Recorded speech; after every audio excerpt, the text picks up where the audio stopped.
the show. Amazing, isn't it? It's just amazing. Yes. Deb, I appreciate your time always. Thanks so much. You're welcome. That's Deb Frank Finan. She's the mayor of the city of Champaign. Leonard Raskin, he might be the future mayor of Baltimore, Maryland. Who knows? How are you, Leonard? I'm doing great. Not likely, but thanks for the endorsement. He's a personal finance. Are you an Orioles fan? Absolutely. Okay. Well, they're pretty good. I think they're going to have another good year. Personal finance expert, CEO of Raskin Global. The millennials are falling behind their baby boomer parents. Isn't that normal where the parents, have kind of, I don't know, or is it an economical, why is this happening? Well, it's happening for a number of reasons, and it's not necessarily normal, certainly in the last 3 generations. Each generation has done a little better than the prior generation at the same time. But this generation is, as a whole, seems to be falling behind their parents a little bit relative to the same time in their life. And I think one of the things is that they're not out there hustling and making it happen yet in their life cycle. They've decided that they've been told all along that they can do whatever they want. They can take it easy. Mom and dad will pay for your car insurance. They'll pay for your cell phone. They'll pay for your lifestyle. As a matter of fact, you might still be living in mom and dad's house. So when you don't have that need to get out there and crush it, well, you don't do it. So certainly that's happening for some of them. That's not good. You're telling me that we've lost some of that oomph. Yeah, I think some of that American spirit, that American dream drive just hasn't woken up yet.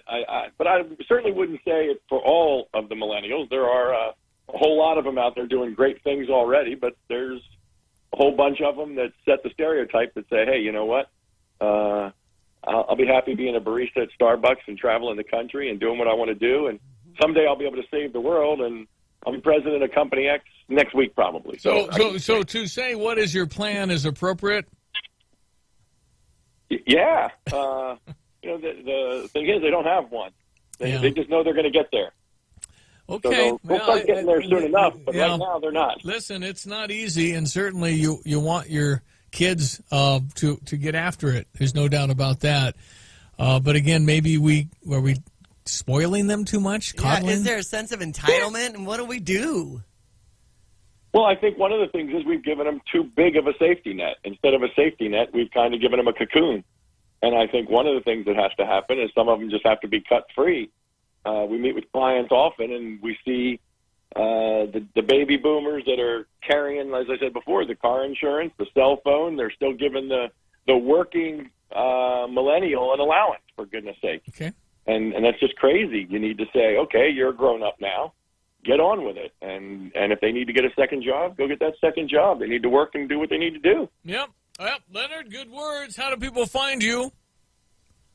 They find me at raskinglobal.com. They can find me at facebook.com/raskinglobal. R-A-S-K-I-N. Happy to have them find us. Leonard, R-A-S-K-I-N. I appreciate your time, my friend. Thank you. Pleasure. 8:15. Well, there's no question. Good advice. You want to be careful. Let them do their little freedom thing for a little while and manage their own finances. And understand that this is going to be what this is at some point, and then what is the age, A, you give a cell phone, and B, you take it away.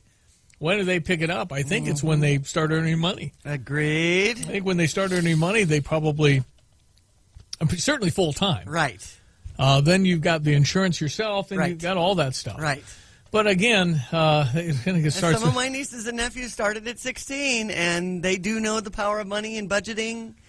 Well, it's my good. Kids, not so much. Well, I need to work on that. Well, we all do. Work ethic is hopefully something you can instill through example, and yet. Well, and I think it starts with chores and allowance, and having them save to get something special. And blah, blah, blah. Yep.